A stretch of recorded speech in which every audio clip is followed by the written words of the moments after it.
Hello साथियों। आप सभी का स्वागत है अपने educational channel find job education में। देखो साथियों, आज बात करते हैं आरपीएससी कंप्यूटर प्रोग्रामर की। इसकी अपन कंप्लीट जॉब प्रोफाइल देखेंगे कि भाई इनको कितनी सैलरी मिलती है, क्या क्या इनका काम रहता है, ठीक है। साथ में इनको कितनी छुट्टियां मिलती है और मेनली इनका जो प्रमोशन है वो प्रमोशन कैसे होता है, कितने साल में होता है। तो भाई ये तो आपको पता होगा कि ये गजेटेड पोस्ट है कंप्यूटर प्रोग्रामर की, यानी ग्रेड पे इसकी 48 होती है, पे लेवल 12 में आती है। देखिए कार्य क्या करते हैं ये, तो ये कार्य करते हैं सॉफ्टवेयर डेवलपमेंट का, ठीक है। जो भी जो भी सरकारी डिपार्टमेंट है, यानी कोई भी स्पेसिफिक डिपार्टमेंट मान लो, जैसे एग्जांपल बताऊं, अभी फिलहाल मान लो पीएचईडी डिपार्टमेंट है, ठीक है। यहाँ पे पानी के बिल अभी मीटर से जमा हो रहे हैं या फिर वहां पे जाके जमा हो रहे हैं। कोई ऐसा ऐप नहीं है कि भाई आप घर बैठे ही उनके बिल जमा कर दो। सरकार अगर चाहे कि भाई अपने कोई ऐसा ऐप बनाना है कि पूरा डाटा इस ऐप के ऊपर आ जाए, ठीक है, और जो भी बिल है वो वहीं से जमा हो जाए, तो जो भी ये ऐप का मेंटेनेंस है, बनाने का काम है, ये इन्हीं के अंडर में होता है। जो ये कंप्यूटर प्रोग्रामर होते हैं इन्हीं के अंडर में होता है, ठीक है। कोई भी डिजाइनिंग है, वेबसाइट की कोडिंग है, टेस्टिंग है, ठीक है, कोई सॉफ्टवेयर मेंटेनेंस है, ठीक है, ये सारा काम आरपीएससी जो ये कंप्यूटर प्रोग्रामर है यही करते हैं।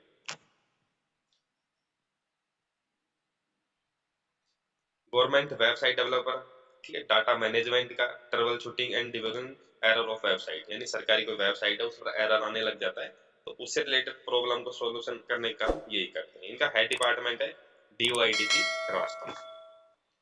अब देखिए इनकी प्रोफाइल की बात करूं, कैसी प्रोफाइल है, तो इनके अंडर में काम कौन करता है, इंफॉर्मेटिक असिस्टेंट आईए या असिस्टेंट प्रोग्रामर, ये दोनों है, ये इनके ही अंडर में काम करते हैं, ठीक है, कंप्यूटर प्रोग्रामर के अंडर में काम करते हैं। तो प्रोफाइल इनकी बहुत ही अच्छी प्रोफाइल रहती है, हाईटेक प्रोफाइल रहती है, ठीक है। ये डायरेक्शन देने का काम करते हैं।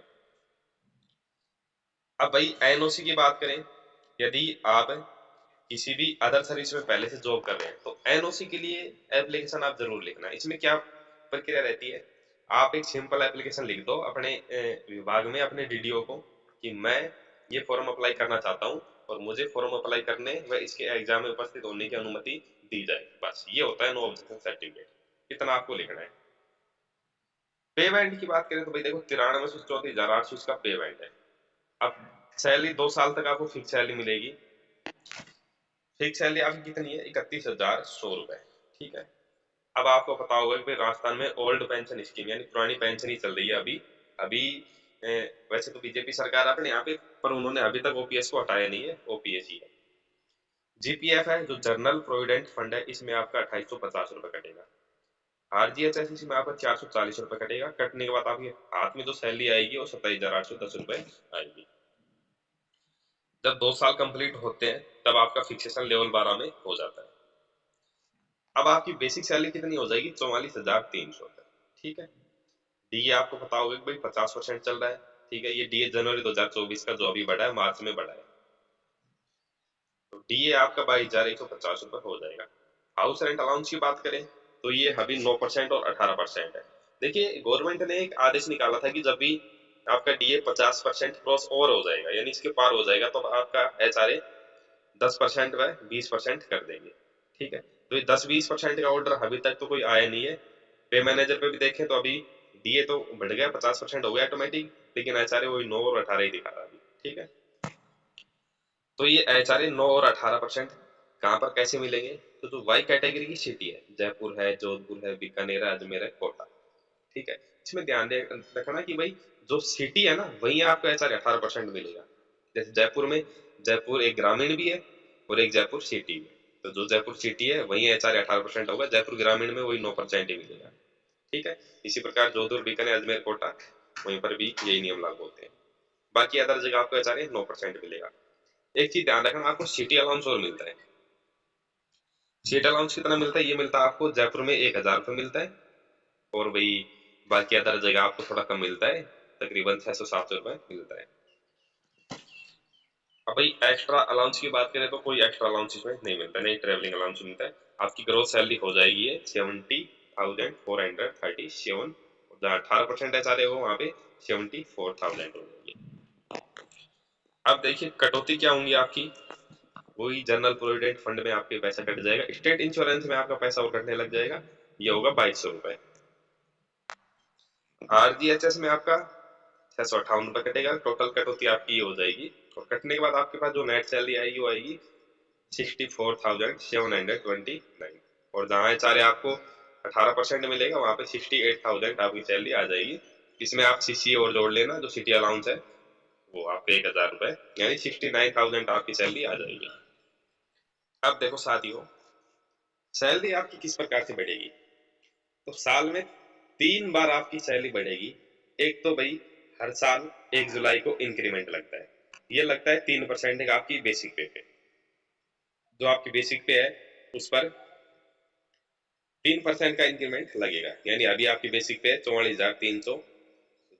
जब आपका प्रोबेशन कंप्लीट होगा, तो जो प्रोबेशन कंप्लीट होने के बाद जो 1 जुलाई आएगी, उसमें आपकी सैलरी 3% बढ़ जाएगी, ठीक है, बेसिक पे।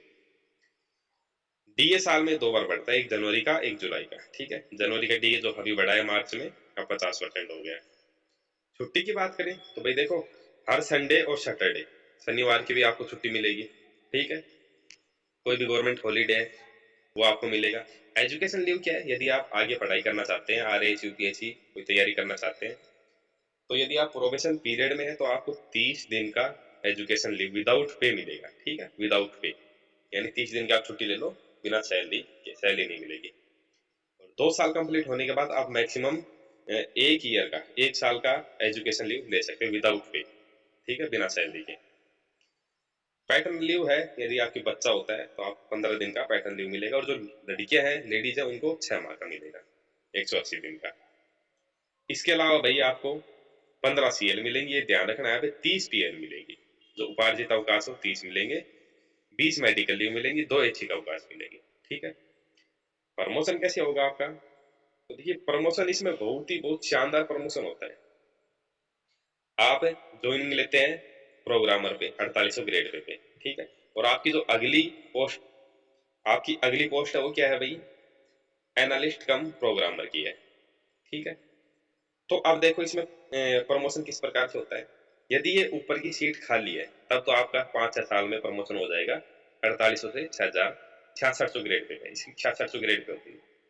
यदि सीट खाली नहीं है तो ये 10 साल बाद आपकी एसीपी लग जाएगी 6600 ग्रेड पे, ठीक है। आपका पद यही रहेगा प्रोग्रामर का, और आपको तनख्वाह मिलने लग जाएगी 6600 ग्रेड पे की, ठीक है।